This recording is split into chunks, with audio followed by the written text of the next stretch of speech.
أكبر بعد 10 حالة لكاتيت مراحت بزحلفوه ملأختي كما ون صلاة خعا بزترجم والترجم ما خنكدينا تناي صلاة ترجم تاي يمثل نيرو قصيله خقربوئه تناي مراحت جن ناي كلتيوم ناي جنرال تادس ورده بريزيدنت غياو محدار تግራይ ملأخታ يمثل نيرو مستوانا وخناتات التحيزم قال سز بتግራይ كمي كانا خم زلو مستوانا وخناتات التحيزم زحلفو ملأخت له دكتور دبرصيون ገብረ ሚካኤል ቦምበር ዞይ ينحرنا تግራይ ون زحلفو ملأخت له ناي كلتيوم ملأختي بتختاتالي حصر بلا خقربي جنرال تادس زحلفو فيدرال منغستي ناي بريتوريا وعل زي تقبر مخانو سلام دليت مخاننا حزب تግራይ كعا اسكع حزي بسلام اللي يخليتو قدايلنا سلام مريصنا سلام حريانا غيرنا نغير لنا نجر جن سلام ممراتنا عرسنا نمكل خال مننتنا نمرغغاص عرسنا نمكل خال دليت يبلنا مالت ايكونن يلو لذي سلام حرينا انه خدو زلنا العنبر كافتو حزز اني هو زي يلوط انت خوين بسلام عرسنا نمكل خال ندحريت النبل ايكونن اتغينات حسينا يبرغص يبل تمزاولت مملاسن غزاتا وحدنتنا يتግራይ مملاسن حقاون فتحاون بيراون حطونا ايو الى يقمت نزيوم بسلام نمفتح غزاو محدار تግራይ كسرحيو ነገር ግን ዝከአለና ሁሉ ክንገብር ኢና ኢልና እንታአተና ጦርነት ንምፍራስ ኩናት ንምትራፍ ዝከአለና ሁሉ ክንገብሪና ዋላ እንተበልና እዚው በሰላማዊ መንገድ ዘይፍታሕ እንተ ኮይኑ ግን ላዕላዊ መሬትና ንምምላስ ተመዛበልትና ንምምላስ ወይ በትኩናት ክበፅሓና ዝኽእል ዓፀወውን ንምክልኻል ዓርስና ንምድሓን ድሌት ይብልናን ማለት ኣይኮነን ይብል እዚ ማለት ሰላም ሕርያና እዩ أي سلام تجوزكم نسلام لكم أزيو كتقرفوا وقت كل لكم زبهال انتهالي جن نسلام لنا جزء واحد النتنا ندرادر لنا جري كنا يعني ناي دكتور دبرصيون ملأختون تمسسلي قال سوات أما حبراو ميدياري إلا هو تحدى بسلامنا نفتح زوله تحدى بخيناتنا نفتح زوله غير مقريب منه هم يكون كلت يوم سلام لنا تسبينا لنا نسلام لنا نقبره عرسنا ينكالاخلن مالت جن يكونن حزبون سلامي حريانا أيهبن انتو يلقن حزبنا كم قدمو كالاخليو مختنا خنقصلينا يا ناي دكتور دبرصيون قال بقال كم تناي جنرال تادس زقربكوا بريتوريا خبز فرم 3 عامات حليف له ازي زي متغبارو وعل بريتوريا زي متغبارو حزبي ناوطري نامكرا نابسقايتي ولو سمعنت طحيسوم تخصون كفيتهم لنا ايوم يبل تبرئ سقميتنا يزلنا صنيحنا خالي مردات لنا ابيبم تخص خفيتهم حزقه تخص خفت للديو اتن قدم حز تخفت لنا كن منتاين زبلون مردات لنا نقربلكم هنا لذي سمعنا تحيسهم تخص خفيتهم لنا ايوم ازي حدغازي بزرر كفتح انت زي كيلو حزب تግራይ هلون ونمقطال عرسون مكلخال كجدديو وياتبل زين كلتين ترجمان حدا سلام حريانا ايو اسكع مጨረሻ بسلام كنكودو اسكع ዝግባአና ክንከዲና እዚን ገብር ከለና ግን ህሉናና ንሙሓስ አይን መከተን ማለት አይኮነን ድሌት ይብልናን ማለት አይኮነን ተጎንቢሕና ክንውቃዒና ማለት አይኮነን ናይ ጀነራል ታደሰ እዩ ህዝቢ ትግራይ ብዝርርብ ክፈትሖ እዩ ዝደሊ بزرر من تزي تفاتيح جن هلونو نمقصال عرسو نمكلخال قديتو خونيو زول كعناي دكتور دبرصيوني كلت يوم زحلفوا ملأختي ازي خوين اندهالو كلت عينت ملأختي خمس خونا غيركم تحلفو تمازوني لكم نتعزب تودقوا لكم بر كما يكونن تقاقي لكم زول ملأختي خنحلف نفتو بنا إثيوبيا ميدياتات وجن زحلف قعا كقرب حدا عسرت حدا لكاتيت كم قدم يتخبرن يبلو كم قدم يدمقن لم زمن بقى ودي يقول له يبلو مو ازي زخون له حدا فدرال منغست حوحات سلا سرزا ايلو ميتنتنو سناي سنه لبونا صوتنا ايثيوبيا رايو دنا قري منبر انتاي لو منيرو مسلك كان عي ددبيتي لك مسرت كله 2018 مسغبو 2020 كلتشن 18 اسكع كلتشن 20 بسوشيال ميديا سئلنا هنا صنحنا ابيتو بفيسبوك ندالنا هنا صنحنا كلتشن 20 مزغبو كلتشن 18 ددبيت لنا خن مسرت كلنا انت خن دي تدفر يلوم كندي تدفر ويانا بستطلع الوانس ددبيت تبليلهم ددبيت مالتنا ويانا خمزة يكونه أي فلتون ناي زوايانا حرنا تقرأي راح يكون ددبيت ناي ملا حزب تقرأي ناي ويانا جنيو ويانا مالت هو حتى راح سلازي يكونه ويانا النت ريفولوشنيو ويانا النت نمن النت كا مكلاسيو أي جزء بهلاي النتيو ويانا النت نمعر النت مكلاسيو ويانا النت ديمقراطي مكلاسي نفتح مكلاسي ስለዚህ ህዝባዊ ወያነ ሓርነት ትግራይ ሓደ መግለፂ ወያንነት እምበር ወያነ ባዕሉ ኣይኮነን ወያንነት ማለት ናይ ትግራይ መግለፂ ምዃኑ ይፈልጥዎን ሕዚ እውን ከም ቀደሞ ይተኸበረን ይብሉ ህዝባዊ ወያነ ሓርነት ትግራይ every 5 years እዩ ብድሙቕ ኩነታት ዘኽብሮ ሕዚ ከዓ መኸተ ኣለና እንዶም ካብ ቀደሙ ንላዕሊ ለም ዘመን ተኸቢሩ ኢለ ዝኣምን ኣነ ንምንታይ መሲሉካ ታሪክ 11 ለካቲት ብግልጽ ኾነ ብዝተፈላለዩ መዋቕር ናብ መንእሰይ ትግራይ ንኽሓልፍ ዝተፀዓረሉ ፕራክቲካሊ ዝስራሓሉ ዘሎ ሕዚ ካልኣይ ሕዚ ንሕና ኣብ መኸት ኣለና ካሽ እውን የለን ይብሉ እዮም ባዕሎም ጥረ ገንዘብ እውን ስለ ዝሰኣኑ እዮም ይብሉ እዮም ዘይኽበርዎስ ጥረ ገንዘብ ስለ ዝሰኣኑ እዮም 1,000 ቅርሺ ዝህባ ዝነበራ ገለገለ ባንክታት እውን ተዓፅየን እየን ብዙሓት ሰራሕተኛ መንግስቲ እውን ደሞ ዘይተዋሃውን ገቢ ዘለኩም ገቢ ዘለዎም ናይ ባዕሎም እቶት ዘለዎም ቢሮታት ካብ ገቢኹም ክፈሉ ንሰራሕተኛታትኩም ዝብል ናይ ቃል ትእዛዝ ተዋሂብዎም እዩ እዘን ገቢ ዘይብለን ግን እስካዕ ሕዚ ደሞዞም ዘይተኸፈሉ ሰራሕተኛታት ኣለውን ከተማታት ካብ ናይ ጦርነት ስግኣት ኣይድሓናን ኣብዚ ስለ ዘለው እዮም ዘይኽበርዎ ሕወሓት ስለተዘረዘ እዩ ዘይኽበርዎ ይብሉ ተኸቢሩ ይውዒሉ እቲ ዝበሉናዮ ዓንተ ወይ ዝሕለፍናዮ ሕና መኸተ ኢና ዘለና መኸተኦም ዝገብሩ መኸተኦም ዝመርሑ መራሕቲ ስለ ዝኾኑ በብእዋኑ ነቲ ግዜ ብዝምጥን ኣከባቢ ራእይ ዝኽበር ህዝቢ ትግራይ ኣብ ተጠንቀቕ ኣብ ዘለሉ ኢና ዘለና ኣይግዛእን ኢሉ ኣይጭፍጨፍን ኢሉ ተጠንቂቑ ተዳልዩ ኩናት ከትርፍ ብመራሕቱ ከምቲ ዓንተ ወይ ዝሕለፍናይ ዓይነት መልእኽቲ ኣብ ዝሓልፈሉ ግዜ ደኣ ኣሎ እምበር 11 ለካቲት ከም ቀደሞ ይተኸበረን ወይ ከም ስለ ዝኾነ ዝበሃለሉ ግዜ ኣይኮነን እዩ እዚ ክብል ሙናዋኻ ከብሎ ድሕሪኡ ኣነ እውን ናይ 11 ለካቲት ከቕምጥ እየ ምናልባሽ ግን ንልቢ ክኾኖም ንሰማዕቲ እውን እቲ ዝብልዎ ዘለው እቶም ፀላእቲ ዝብልዎ ዘለው ሓሰት ምዃኑ ብደንቢ ክርድኡ ኣብ ዝኾነ ይኹን ኩርናዕ ዓለም ናይ ትግራይ ኮሚኒቲ ዘለዎ 11 ለካቲት ዘይተኸበረሉ ቦታ የለን ስለዚ እዚ ሓደ ኮይኑ እንዳሃለወ መልእኽቲ ዝሕለፉ እውን ኣለዉ እሞ ሓደ ካብቶም መልእኽቲ ናይ ውሽጢ ጥራሕ እንተይኮነስ ካብቶም ብደገ ዘሎ ማሕበረሰብና ከዓ ሓደ ዓይነት ስለ ዝኾነት መልእኽቲ እዚኣ ክሕልፍ እሞ ናባኻ ክመፅእ ኩላትና ተጋሩ ኣብ ሓደ ረቢብና ከምቱ ብ2022 ዝገበርናዮ ተግባር ክንገብር ኣለና ልቢ ክነዕቢ ኣለና ፀገማት ተሃልዮምና ክንመኻኸር ኣለና ክንዘራረብ ኣለና ተዘራሪብና እንተመኻኺርና ዝግበር ነገራት ክንፍፅም ክንክእል ኣለና ኤግዛክትሊ ኣምባሳደር ብርሃነ ገብረ ክርስቶስ ኢና ዝረኣናዮ ኣምባሳደር ብርሃነ ገብረ ክርስቶስ ኣብ ኣሜሪካ እዩ ዝርከብ ሎሚ ኣብ ዝተፈላለዩ ስቴት ኣብ ኣሜሪካ ዝኽበር ከሎ ኣብቲ ንሱ ዘለሉ ዝሕለፎ መልእኽቲ እዩ ናይ ኩሉ በብኸባቢኡ ዝተሳተፈ ኣመራርሓ እዚኣቶም ከምቲ ትርእይዎም ሕዚ ዝሰርሕዎ ስራሕ ጥራሕ እንተይኮነስ ትማሊ ዝሰርሕዎ ዝነበሩ ታሪኾም እንተይተረፈ ተንቲና ታሪኾም እንተይተረፈ ናይ ትማሊ ረኽብኹም ናይ ትማሊ መንገድኹም እንተይተረፈ ንጠቐመሉ ኢልና ናይ ትማሊ ታሪኾም ናይ ትማሊ ዕርክነቶም ናይ ትማሊ ኔትወርኮም ንጥቀመሎም ኣብ ዕድመ ንእስነቶም ጥራሕ እንተይኮነስ ኣብ ዕድመ ሽምግልንኦም እውን ንዓዶም ዘገልግሉ ዘለውን እቲ ናይ ዕድመ ንእስነቶም እውን ተመሊስና እንደገና ክንጥቀመሉ ንምክረሉ ዘለና ኣያታትና እዮም ክብሪ ንኣያታትና ክብሪ ንሰማዕታትና ክብሪ ንመጎስ ንሰማዕታትና ክብሪ ነቶም ህልዋት ኣያታትና ክብል እሞ ናባኻ ክመፅእ ሚኪ ካልኦትኩም እውን ሓሳብኩም ክትገልፁ ካብ ፀሓኩም ክትብሉ ትደልዩ ብምስሊ ከኣቱ ንዝደሊ ካብ 2 ናብ 4 ደነ ዝልላ ለማዓንቲ ናይ 11 ለካቲት ጌርና ድላይ ዘለዎ እንተሃልዩ ካብ ፀሓኩም ክብል ታሊን ከም ታሕተላትኩም ን4 ሰብ ክንህቢና ሕፅር ሕፅር ኣቢልኩም ክትገልፁ ተኣቱ ትኽእሉ ኢኹም ሚኪ ቅፅል ግርም ታንክ ዩ ሃይለይ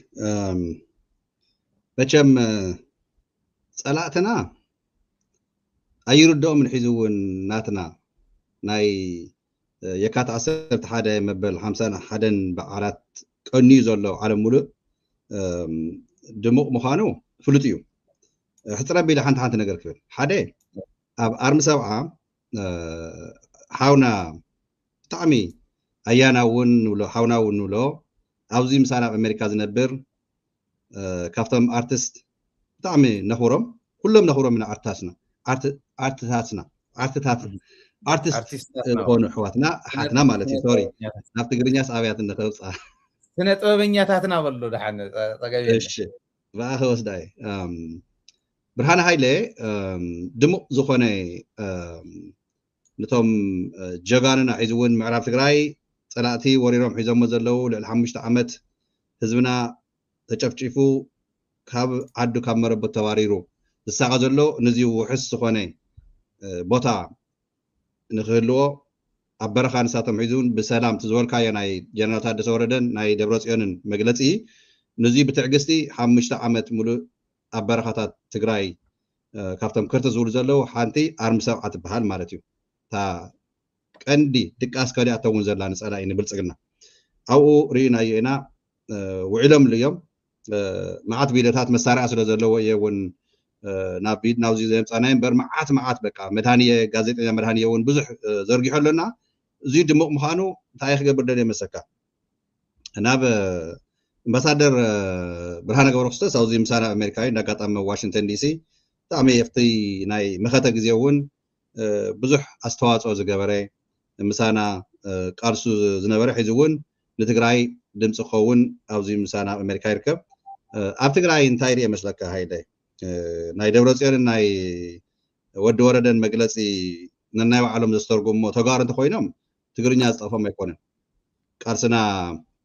እናሰመረ ስለ ዝመፅእ ዘሎ እናጠንከረ ስለ ዝመፅእ ዘሎ ነቲ ቃልስና ንምድንጋር ተዘይኮይኖም ፀላእትና ግን ትርጉሙ እውን ኣይርድኦምን እዩ ናትና ቃልሲ ኣብ ልብና ስለ ዝኾነ ናይ ኣብ መቐለ ዝረእኽዎ ደስ ዝበለኒ ማለት እዩ እኒ ዓለም ገብረዋህድ እኒ መንጀሪኖ እኒ ደብረፅዮን እኒ ታደሰ ወረደ ኣብቲ መስመር ጠጠው ኢሎም ብሓደ ጎኒ ጎኒ ኣብ እኒ ጌታቸው ዘመን ከምዚ ዓይነት ኣነ ተንርኢ ፅቡቕ ነይሩ ንጌታቸው ካብ መስመሮም ተዘይወፁ ንጌታቸው ኣብ መስመሮም ኮይኖም ምስ ህዝቦም ተሰሊፎም ምስ ህዝቦም ተዝቃለሱ ናይ ፀላእትና ዓቕሚ ምንም ፋይዳ ከም ዘይብሉ ፍሉጥ እዩ ነይሩ የካት 11 ድሙቕ ኣይነበረን ኢልኩም ተጉርዑ ግን እቲ መሪሕነት ናይ ትግራይ ኣብ ሰዓት እዚኡ ደጋጊምና ዋላ ብዙሕ ወቂስና ኢናኒ ጀነራል ታደሰ ወረደ ኣነ ዝረእኽዎ ግን ኣብ ስራሕ ውዒለ መፅአ ቅድሚ ናብዚ ደደቢት ኣነ ንስኻን መደብና ናብዚ ምድላውና ክልፓት እናርአኹ ነይረ ናይ ትግራይ ጉዳይ እና እቲ ደስ በለኒ እቶም መራሕቲ ዋላ ኣብ ሓደ ነገር ተወቐስናዮም ተነቐፍናዮም ሲ ትዘርእይዎ ጅግንነት ብሓደ በረኻ ብፆት ነይሮም ብሓደ ንህዝቢ ትግራይ ክንዋደቕ ኢና ኢሎም ወፂኦም ብፆቶም እውን ኣብዚ ናይ ሂዚ 2 ዓመት ዝነበረ ጀነሳይድ ዝሰኣናዮም ኣለው እዮም ኣብቲ ናይ 17 ዓመት ብረታዊ ቃልሲ እቲ ዝገልፆ ነበርካ ናይ ደደቢት ወፂኦም ከመይ ገይሮም ብዘይራብ ሓብረት ከም ዝመርሕዎ ወዘተ ትብሎ ነበርካ ሲ እቶም ኣብቲ ናይ 17 ዓመት ቃልሲ ዝነበሩ ኣብዚ ናይ ሒዚ እውን ተኣምር ዝሰርሑ ምስ ህዝቦም ኮይኖም ኣብቲ ናይ የካት 11 ክበዓል ተሎ ኣብ ከተማ መቐለ ብሓደ ተሰሊፎም ዝረአናዮም እዙይ እንድሕር ዘጉርዖም ኮይኑ ምንም ክንብሎም ኣይንኽእል ኢና ናይ ቅርሺ ጉዳይ ተዛረብዎ እንተኾነ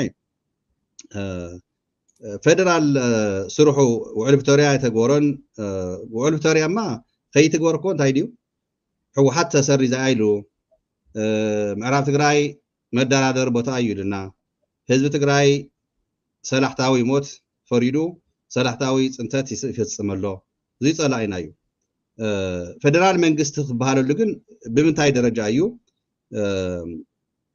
ክልተ ሕቶ እዚኣ ናኻ ክሓተካ ሃይለ ፌደራል መንግስቲ እንታይ ማለት እዩ ጠቅላይ ሚኒስተር እውን ተመሳሳይ ትሕቶ ግን ጠቅላይ ሚኒስተር እንታይ ማለት እዩ ማለት ኣነ ይሕረኒ ጠቅላይ ሚኒስተር ወይ ድማ ፌደራል መንግስቲ ተባሂሉ ነቲ ማዕረግ ንጥቀመሉ ኣለና ሒዙ እውን ማለት እዩ ግን ሃይለ ከምቲ ትቃለሶ ዘለኻ ከም ሚድያ ሰብ ነቲ ህዝብና እውን ንኽርድኦ ኢለ እየ ናትካ መረዳእታ ጠቅላይ ሚኒስተር ትርጉሙ ትፈልጦ ኢኻ ፌደራል ገቨርንመንት ትርጉሙ ትፈልጦ ኢኻ ኣብዚ ሰዓት እዚ ግን ናተይ ሕቶ እዚ ክልቲኡ ሽም ንጥቀመሉ ኢትዮጵያስ ፌደራል መንግስቲ እኒሄዋ ድዩ ጠቅላይ ሚኒስተር ከ እንታይ ማለት እዩ ትርጉሙ እዚአን ሕፅረ ቢልካ ተተርደኒ ጠቅላይ ሚኒስተር ግን ባዕለይ ከውልዓ ስለ ዘለኹነ ሓንቲ ደቂቃ ዕድል ክትበኒ ኢኻ ድሕሪኣ ማለት እዩ ቦ زياد باي زوي حريف حتى يا صبغتي يا مخنيات نحنا فيدرال منغست خنبل يقبعنا دو زبل حتى ونسلا العلم مالت فيدرال منغست مالت لعلاونت لعلاوي بوردر زلون لعلاو جزات زلون نايب علن منغست زلون كللات ريجنال ستيتسين جن ريجنال ستيتس تبعيلن بفقادن ناي فيدريشن قال كيدان وي حق منغست زبحال اوصين بناي فيدريشن قال كيدان فيدريتد زخونا بفقادن زتحوسا فيدريتد زخونا نايزو فيدريشن وسن زخونا حلافنت زتوهاو منغستي مالت فيدرال منغست مالت فيدرال منغست مالت نايتن بفقادن لعلاوي جزات نهالون ناي بعلن منغست ندهالون حابيرنا انت خوينا زحابريا صابعتس عرق اي صنبع خم زبحال انت حابيرنا ندمصينا مو اوزي نحبر الين وسينن قال كيدان استفرارما نايزين موغزيت مالت فيدرال منغست مالت لذي انت اي تحاوي سفت فيدرال منغست زبل حدا قمطلكا تا اي تحاوي مسلك حدا كلته منغست خم زلنا بايثيوبيا وشتي ايفلطن مبزحتو ناي كل المنغست له ناي فيدرال منغست له نخلي المنغست توهاو سلطان له نفيدرال منغست توهاو سلطان له حستن فيدريتد زخونا نحنا زي خنصرحينا زين كعب فيدرالينا بتناي بعلنا ناي كلنا موغزي زخونا خسرحالنا يلن فلين يقمط امو تاي جن اكت زغبر حزكم تناي ابي احمد زنيه نحنا يلنا نو نسوين نخصلكاي ازي نسو لك خم اهداوي كابل علن تحتكم زخونه منغستس حدا خم زخونه يونيتر خم زخونه لكعهم presidential system ون بلا عليه government ناي قلي انبر ناي امريكا فيدراليزم ساونا فيدراليزم سلازغونه تختل نويني باور لون ناي بعلن اوتونومي لون ناهنا كافتنا امريكا سلف اوتونومي زبحال نلعليتو اوتونومي منغست لون يا government يزبحال regional states يبحالا ناي كل المنغست يبحال بيراو كل لو منغستي يزبحال منغست ون مال سلازي فيدرال منغست نايزياتهم موغزيت كوين اندهالو بلعل خوينه خو العكم يزبل ولا نامنت بصستان تاريخاس اتو ناي كلل منغست سلازغونه نافتا كلل كاتون تخوينو تناي فيدرال حيلي مكلاكيا زبحال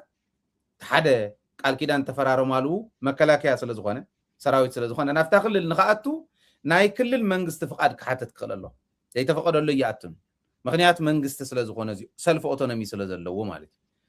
نحنا غي ابز حزوان ولا خمون تخوين فيدرال منغست مالت نحنا فيدرال منغست لنا خنصوع نخل دون تلكا كنبل يبلنان برياليتي نمنتاي نحنا افتناي فيدريشن قال كيدان زغبانا زرخبنا يكوننا يللا نفت فيدريشن افيدريشن مهلاو مالت ابناي فيدرال انولو بوتا ويكعفت بوت فيدريشن قال كيدان زتوهاونا بوتا خنحز كلنا ابنا تباي توكلت حزبي افيدريشن افرد بيت امكلاكيا او كم زولو انت حلينا بفيدريشن قال كيدان زتوهاونا سلطان تطقيمنا لنا مو فيدرال منغست نبلو حزنا ايثيوبيا منغستينا خنولو زغبانا ني مخنياتو نحنا ديفاكتو ستيتينا عرسنا خيلنا لنا تجديدنا ديفاكتو يحزي اكلنا فيدريشن يكونن فيدرال يكونن عنا بتلوم دينا نبلو زلنا مبري تطقلاي مينستر مالت بمينستريال درجه فيدريتد كوين كسلطانته منغست مستوهاو سيكترات يطايشمو ناي كلن حلفت اللو نزياتهم نسرح قطعم مستم مينسترات معريو ግን نسرح قطعم كمئخل ስለዘለዎ ነቶም ሚኒስትራት በሃገር ደረጃ ኮሙኒኬት ይገበርበት ፌደራል መንግስት ተዋሂል ዝተዋሃወ ስልጣን ኮሙኒኬት ግበር ከሎ ሓደ ላይን ኩሉ ምእንታን ዝተዋ ነቶም ሚኒስትራት አካብ ማለት አቦም በርናይ ሚኒስትራት ማለት حزق انتريو زلها تحت صبو يزولكوها كينج يو ابي احمد فراديو تدليهم عينكم تعمت يبلهم تدليهم اوديت يتغورنن يبلهم مانم كزارو زغل يكونن لما عنتن اكلص وحن اكل اندقاير ينبرلونا اهداوي سرعات انو لزنبرنا ون سقيلنا يكونن نازيتو نعيزر داني ያው ተሕቶ አጋጣም ስለዘምጻኻዮ ሪና ኤክስፕሌን ክንገብሮ ነርና ኢና ግን አይ ቲንክ بستوسنا ملكعو قليس أي خوني لا أحسن وقع خيا برسا ثانك يو اي حق اي سلازر دا كايلن ديغن بزح سبل سلاز داناغر حد كليبات كافتم 10 شلم قنه توافيرهم دلو سي تግራይስ በቃ አካልና ኢትዮጵያ ስለዝሆነት ፌደራል መንግስት ስለዘለና ጠቅላይ ሚኒስተራችን ወይ ደማ ጠቅላይ ሚኒስተርና እሱ ዘይወሰነው እሱ ዘይፈቀደ ነገር ትግራይ ክትንቀሳቀስ ሓደ ጽምዶ ምግባራ ሰላም ኤርትራ ምግባራ ናይቲ ፌደሬሽን ትጥሕስ ሕገ ደንቢ ኢሎም ይማጎቱ ካልኣይ መብራህቲ ስለንሱ ዝውንን ስልክ ንሱ ስለዝውንን ባንክ ስለንሱ ዝውንን ኢሎም ካ ይህትፉልካ ትርሶም ጸቢ ምዃኑ ሓደ ንሱ ነቲ ማሕበረሰብና ክርድኦ ስለዘለኹ እየ ዝርድኦ ማዓተሎ ዘይርድኦ ግን ዝዳናገር ስለዘሎ ኣብ መሪሕነትና ንኽብሪ የምጽውዑ ወይ ለዛምን ኣብ ሰዓት እዚዩ ፌደራል ገቨርንመንት ባይ ዘ ወይ ብትክክለኛ ካገሪጽካዮ ማለት ጠቅላይ ሚኒስተር ኣነ ክብለሲ ኣይክእልን እየን ኣብይ ኣሕመድ ጠቅላይ ሚኒስተር ክኸውን ተኮይኑ ነቶም ሚኒስተራት ነተን ኩለን ክልላት ማዕረሪኡ ባዕረምጽኡ ንሱ ግን ከም ቸርስ ፐርሰን ወይ ደማ ነቲ ስርዓት ንኽህልዎ ክመርሕን ዝግብኦ ኣው ሲስተም የለን ናብነት ናይ ትግራይ ኣብቲ ዞርካ ሁሉ የላን ጠቅላላ ኣብ ሃገር እዚኣ ናይ ካሊእ ክልላት ወንኮ ናይ ዓፋር ክልል ሕገ ደንብታት ሒሶ ፍሪስዎ እዩ ናይ ኣምሓራ ክልል ከምቲ ንፈልጦ ምክንያት ገይሩ ባዕሉ ብልጽግና ኢሉ ሸሞም ዓዲሞም ናዮም ወዘተ ኢሉ እምበር ስለዚ እቲ ጠቅላይ ሚኒስተርነትና እቲ ፌደራል ገቨርንመንት ዝበሃል እቲ ፌደራል ገቨርንመንት ንባዕሉ እኮ ምርጫ ኣብ ትግራይ ስለ ዘይተኻየደ ኣብ ካሊእ ቦታታት እውን ምርጫ ዘይተኻየደ ስለ ዝኾነ ንትግራይ ሲ ፌደራል ገቨርንመንት ኮይኑስ ንሕወሓት ንሕርሰሪ ዝዋ ንሕና ኻ ህዝቢ ትግራይ ማለት እንዴ ህዝቢ ትግራይ ስለ ዘይመረጾ ኣፍልጦ ሰይውልን በትግራይ ደረጃ ሶ ናይ ትግራይ ገቨርንመንት ዝገለጽካይ ባይ ዘ ወይ ኢምፖርታንት እንታይ እዩ እተን ስቴታት ናይ ባዕለን ገቨርንመንት እንዳሃለወን ንሱ ግን ኣምባገነን ኮይኑ ንሱ በቃ ገባር ንሓዳገ ንሱ ኪንግ ወይ ደማ ዓብላል ኮይኑ ክመጽን ከዶ እዚዩ ናይ ቶም ሓደ ዓራባት ሃገር ዘለው ስርዓት ዘይውሎም ከምዚ ዓይነት ዝኾነሲ ተናየካት 11 ትዝበለኒ ቅድሚ ምእታውና ስስቲ ንሃይለ ደኽቲ ይቀይለስ እንዳጋጣሚ ኣይ ነገር ኳን ነይረ ሕቶ ከም ዘለኒ ግን መጠንቀታ ይበካ ነይረና ብጽቡቕ ከመድስካ ይርነ ናየካት 11 ግን ጠቅላይ ሚኒስተራችን ወይ ደማ ፌደራል ገቨርንመንት ቱሪሲ ኢትዮጵያ ከም ዘለቶ ፌደራል መንግስት ወልዋ ጠቅላይ ሚኒስተር ግን ኣብ ሰዓቱ እዚ ንኣና ዝውክል ጠቅላይ ሚኒስተር ዝበሃል ነገር የለን ናትና ሚኒስትርታት ሰሪዙ በቲኑና እዩ ግን ንሕና ናብ ሓደ መጽና ከም ትግራይ ደረጃ ኣዘ ዲፋክቶ ስቴት ከም ዝወርካዮ ቃልስና ይቀጽለሎ ማለት እዩ